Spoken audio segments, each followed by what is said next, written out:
Bien, bonjour à tous, bienvenue dans notre petit jardin laboratoire, malgré des conditions climatiques un peu difficiles aujourd'hui.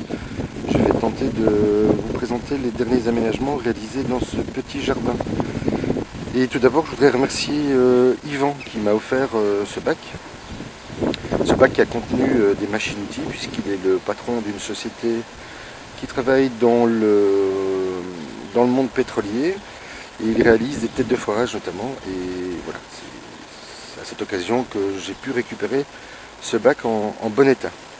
Alors j'y ai reconstitué le sous-sol forestier, à savoir que j'y ai placé des morceaux de grumes de bois, du bois en partie déjà mycorhizé. Par la suite j'y ai rajouté du broyat, du BRF en réalité, ainsi que d'un mélange que je fais moi-même, un terreau à base de guano, de broyat et de terre de jardin. Voilà. J'y ai rajouté une structure, vous voyez, puis bien, on verra ce qu'on va y faire. Je dois couvrir constamment mes planches parce que les oiseaux s'en donnent à cœur joie. Donc c'est un petit peu compliqué. J'ai rajouté un nouveau mélange. Je remercie Claire cette fois qui m'a offert 4 autres bacs, enfin 4 autres Reos palettes.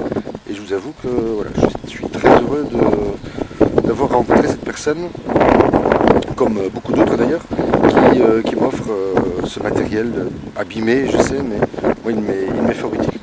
Alors j'ai commencé à tailler les framboisiers. Vous savez que moi je ne pratique pas la taille de novembre. Je la taille au mois de février lorsque les premiers bourgeons apparaissent. Et ça donne en fait plus de vigueur et on obtient une fructification plus abondante. Alors j'ai également retaillé les noisetiers. Puis j'ai réalisé cette structure. Je ne sais pas si on voit bien, je suis un peu à contre-jour. Avec des éléments de récupération, on m'avait offert ces barrières l'année dernière. J'y avais fait un premier essai avec des tomates, je n'étais pas très satisfait. Alors pourquoi est-ce qu'on me les a offertes? Bien parce qu'elles sont abîmées comme vous le voyez. Et l'autre est tordu. Vous voyez ici. Mais qu'importe, ça me permet en tous les cas de réaliser ce genre de structure. Alors je vais essayer de vous la présenter en reculant. Chose qui n'est pas tout à fait évidente. Voilà ce que ça donne. Et j'ai rajouté du filet à béton. Pour y placer un carrelage et qui est souple et à la fois rigide. Donc si tout va bien, je vais y faire pousser les tomates type tomate cerise. Mais vous savez qu'avec les tomates cerises, on peut les accompagner ou les précéder en tous les cas d'autres plants. Et moi j'y ai placé aujourd'hui des pois. Alors 3 variétés de pois différents, je les ai mélangés. J'ai fait ce qu'il ne faut pas faire, auquel j'ai rajouté du persil et des oignons. Alors voilà, on verra bien ce que ça va donner.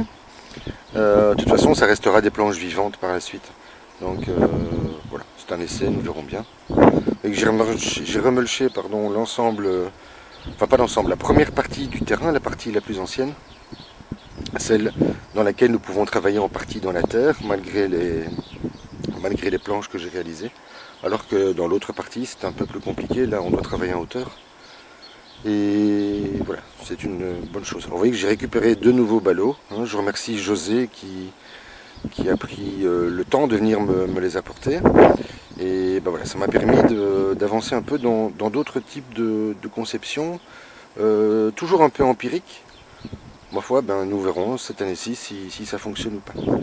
Alors j'en ai profité pour replanter des arbres. J'y ai installé un prunier ici et là-bas j'ai mis un abricotier. Alors je remercie encore Denis et Caroline qui m'ont offert ces bambous. Voilà ce que j'en ai fait. Je remercie également Michel qui m'a offert une chambre à air de moto. Et donc j'ai pu réaliser cette structure qui est solide. Maintenant elle ne bouge plus. Je l'avais dans un premier temps réalisé avec 3 bambous de part et d'autre, accompagnés de transverses. Malheureusement, avec les vents que nous avons ici, ça ne tenait pas. Et donc j'ai trouvé cette solution qui est beaucoup plus simple. Et qui me rappelle un voyage en Thaïlande et puis avoir discrètement passé la frontière chinoise. Mais je vous parle de ça il y a 30 ans. C'était encore possible de pouvoir le faire sans être trop contrôlé. Et c'est à cette occasion que j'avais découvert ce type de structure et que je trouvais simplissime et génial à la fois. Alors les petits pois sont en train d'apparaître et donc j'ai dû réaliser une structure comme celle-ci en urgence, mais je n'en suis pas très satisfait, donc je vais très certainement devoir la recommencer. Mais voilà, nous allons voir ce que ça va donner avec les vents.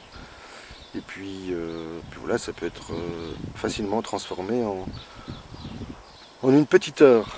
Alors qu'est-ce que je peux vous montrer? Ben, vous voyez que j'ai rajouté un filet en fait, un grand filet de 10 par 10.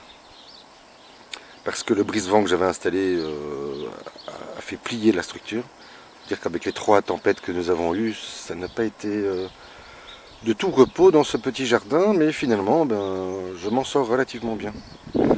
Alors, vous voyez que les pois sont en train d'apparaître, je ne sais pas si on les voit bien à l'image.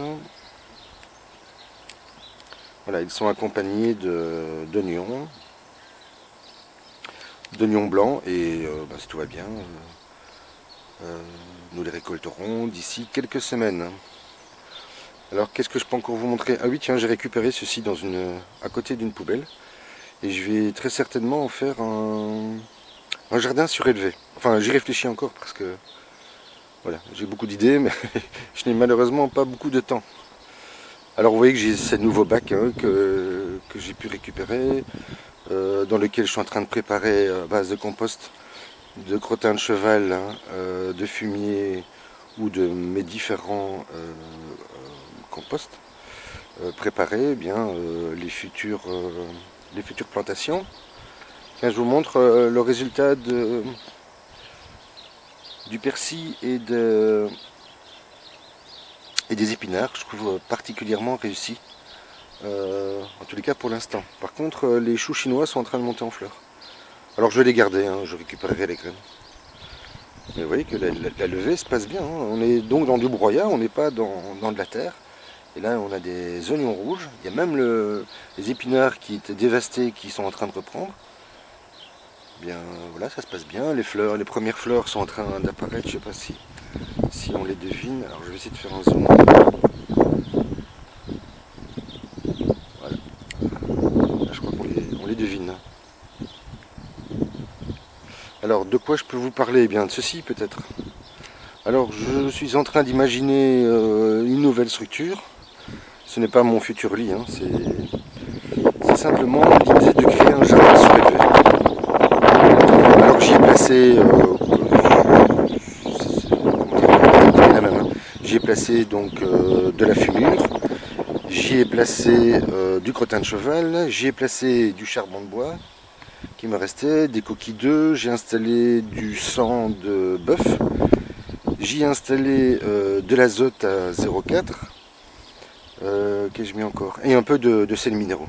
Voilà, on va tenter une expérience cette année, je ne sais pas si ça réussira. Nous le verrons bien. Alors j'ai également installé une autre structure ici en hauteur, je ne sais pas si vous la devinez, voilà. Donc l'idée évidemment est de faire d'installer des plantes grimpantes qui vont pouvoir monter là tout le long. Nous verrons bien ce que ça va donner, encore une fois c'est un essai.